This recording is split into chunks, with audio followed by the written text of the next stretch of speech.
तो जैसे कि पार्ट 1 पर हमने देखा था कि रेड स्कल और मोडोक मिलकर एक एडवांस गन का यूज करके कैप्टन को मार दिया था और जिसके बाद एवेंजर्स कैप्टन के बदला लेने के लिए रेड स्कल और मोडोक को पकड़ने जा रहा था, लेकिन बीच रास्ते में मोडोक एवेंजर जेट को कंट्रोल करके उसे हवा में ब्लास्ट कर दिया था। और आप आगे तो पार्ट 2 के शुरुआत में हम एवेंजर्स को देखते हैं जो उस ब्लास्ट से बच चुका था, क्योंकि टोनी ने एवेंजर जेट ब्लास्ट होने से पहले ही उन सबको एक छोटा सा जेट में बैठा दिया था और फिर वो सब नीचे बर्फ में कूद जाता है। लेकिन तभी उनके ऊपर हाइड्रा सोल्जर हमला कर देता है और जिसके बाद एवेंजर्स और हाइड्रा सोल्जर के बीच एक लड़ाई होता है और इसी लड़ाई के बीच वहाँ मोडोक आता है और टोनी के सूट को कंट्रोल कर लेता है। लेकिन तभी उधर 2 ग्रेनेड आता है जिससे मोडोक की आँख खराब हो जाता है और टोनी के सूट मोडोक के कंट्रोल से बाहर आ जाता है। और ये ग्रेनेड और कोई नहीं बल्कि ब्लैक विडो ने किया था जो एवेंजर जेट के पीछा करता हुआ आई थी। फिर रेड स्कल मोडोक को कॉल करके अपना हाइड्रा बेस पर बुलाता है, जिसे सुनकर मोडोक अपना हाइड्रा सेना के साथ वहाँ से टेलीपोर्ट होकर निकल जाता है। और फिर नाताशा टोनी से पूछती है कि मैंने जो सुना क्या वो सच है, क्या कैप्टन मर चुकी है? जिस पर टोनी उदास होकर कहता है हाँ, रेड स्कल ने कैप्टन को मार दिया है।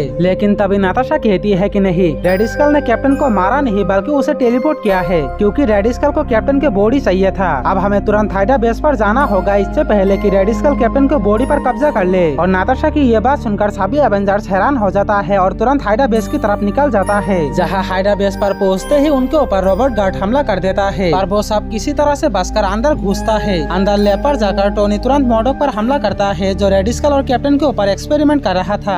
फिर टोनी तुरंत कैप्टन को मशीन से छुड़ा लेता है और उससे कहता है कि तुम्हें रेड स्कल मारा नहीं बल्कि तुम्हें टेलीपोर्ट किया है। और फिर कैप्टन रेड स्कल के पास रखे हुए अपने शील्ड को हाथ में लेता है और टोनी के ऊपर हमला कर देता है, क्योंकि टोनी के वहाँ पहुँचने से पहले ही रेड स्कल ने अपने रूह को कैप्टन के बॉडी में डाल लिया था। और फिर कैप्टन के अंदर मौजूद रेड स्कल टोनी के ऊपर लगातार हमला करता है और उससे कहता है कि तुम लोग आने में काफी देर कर दिया है। मोडोक और मैं मिलकर अपने रूह को कैप्टन के बॉडी में डाल लिया है। अब ये कैप्टन के बॉडी नहीं रहा, अब ये मेरा बॉडी हो चुका है। और तभी रेड स्कल के बॉडी में मौजूद कैप्टन रेड स्कल से अपने शील्ड को छीनकर उसे जोरदार पंच मारता है और ये देखकर हाइड्रा के एक सोल्जर कैप्टन के ऊपर हमला कर देता है, जिससे कैप्टन बहुत ही घायल हो जाता है। और फिर टोनी अपने आर्क रिएक्टर का यूज करके खुद को सेक्रीफाइस कर देता है और सभी इलेक्ट्रिक चीज को ऑफ कर देता है ताकि हाइड्रा सोल्जर और मोडोक उनके ऊपर कंट्रोल ना कर सके। और ये देखकर रेड स्कल काफी ज्यादा खुश हो जाता है, क्योंकि उसे लग रहा था कि वो जीत चुकी है। लेकिन तभी उधर फैल्कन आने लगता है, जिसे टोनी पहले ही खबर कर दिया था। फिर फैल्कन उधर पहुंचकर रेड स्कल पर हमला करता है।